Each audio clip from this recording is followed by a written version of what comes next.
Myth has influenced culture and history since its inception, and it affects how we view the world. From the yokai explaining phenomena in ancient Japan, to the Greeks praying to specific deities for help in specific areas. These ancient stories and characters are critical historical footnotes in our culture, depicted in our stories even today. But few entities compare, in presence and importance, to the being simply known as Miko. To begin, let's discuss his appearance. Miko resembles a cat with his triangle ears, serpentine eyes, and squishy face. He possesses itty-bitty beans under his toe, sharp claws, and most terrifying of all, a fluffy tummy. His tail, long and elegant, is used to help with balance. Miko's first documented appearance was during the creation of the universe. In 4004 BC, 21st of October, 9:45 PM. It's said that God created the world in 7 days. However, that didn't include the Earth. Sophia, a manifestation of intelligence, created an all-powerful being referred to merely as the Demiurge, also known as Meowthebaoth. It was Meowthebaoth who made the Earth in his image. Ancient Hebrew scripture goes on to describe the being's eyes and Dorito-shaped ears. Despite the fact that Doritos weren't invented until a week after the ancient document was finished, the Demiurge was also given the Hebrew name Miko, which roughly translates to he who is like God. Skeletons discovered in Egyptian tombs were found with fangs, claws, and a tailbone. This suggests that the pharaohs were in fact Homo catus, an evolutionary missing link between Miko and humanity. These Homo catus were portrayed as aliens during a song of the Canadian musical Ride the Cyclone. As for Miko himself, after creating the Earth, he didn't appear again in writing until 16th century feudal Japan. Back then, Oda Nobunaga was a warlord, equally respected as he was feared. In the year 1582.5, he was betrayed by his most trusted general, Ginkgo Adachi. Adachi later said on BBC News that there is a creature with green eyes and fat ass, which influenced his choice to betray his comrade, and that said creature had been guiding him for some time. Adachi's advisor is believed to be this mysterious Miko. Miko later appeared in writing in H.P. Strangelove's Nyarlathotep, released in 1920. This portrayed Miko, who's given the epithet of Clawing Chaos, as a terrifying entity that couldn't be understood or reasoned with, only docile ones being fed raw meat. Strangelove was inspired by nightmares he had of his cat, whose name I won't say out loud, eating him, being awoken by the creature's horrifying shriek.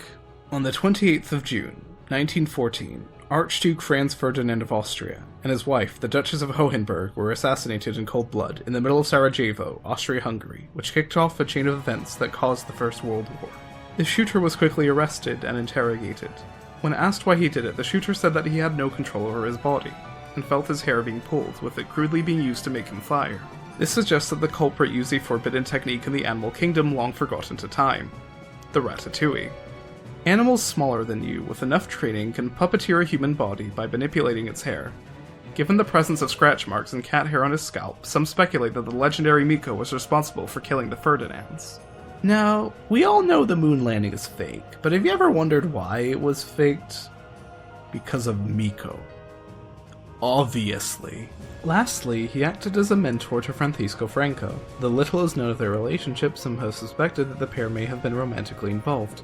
With the history dealt with, let's discuss Miko's depictions in video games. For starters, he's a recurring figure in the Shin Megami Tensei series, appearing as both Nyarlathotep and the Demiurge, notably serving as the final boss of Persona 2, those claimed to fame as in indie titles. Within Undertale, Miko can only be found if you dive into the game's code and change its fun value to 66. At which point the player will find themselves in a mysterious room, locked in with the theme line. Speaking to Miko causes the game to crash. He also has similar roles as Mei's father in Night into the Woods and as one of the pets in Castle Crashers. What's so interesting about Miko is his malleability. Due to his mysterious presence and bizarre actions across history, Miko as a figure is very open to interpretation. Yet despite the differences in his depiction, humanity feel compelled to write about the same creature. Miko is a shared language of sorts, and I think that's beautiful.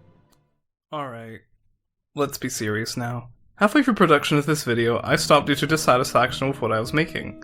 To that end, you may be wondering why it's here on this channel. That, dear viewer, is for 2 reasons. For one, friends and family were fond of the concept, and it felt like throwing it away was a mistake. Secondly, I want this video to be a lesson on what not to do going forward. I didn't enjoy writing this, and I stepped too far outside what I wanted to do with this channel. This video is nothing. It has nothing to say, nothing I'm passionate about, and I suffered as a consequence. That's not to diminish April Fools or humor to begin with. It would be arrogant of me to act like I'm above that sort of thing. It's supposed to be fun, but in this specific instance, it wasn't. This isn't me. I enjoyed parts of this, so clearly I need to rethink my approach for the next April Fools. By finishing this video, I have that mistake in tangible form. This channel is a means of self-expression. I don't need views, I don't need subscribers, I just need a way to share what I'm passionate about. And I hope that whenever you hear from me again, it will be because I have something to say. Thank you for watching.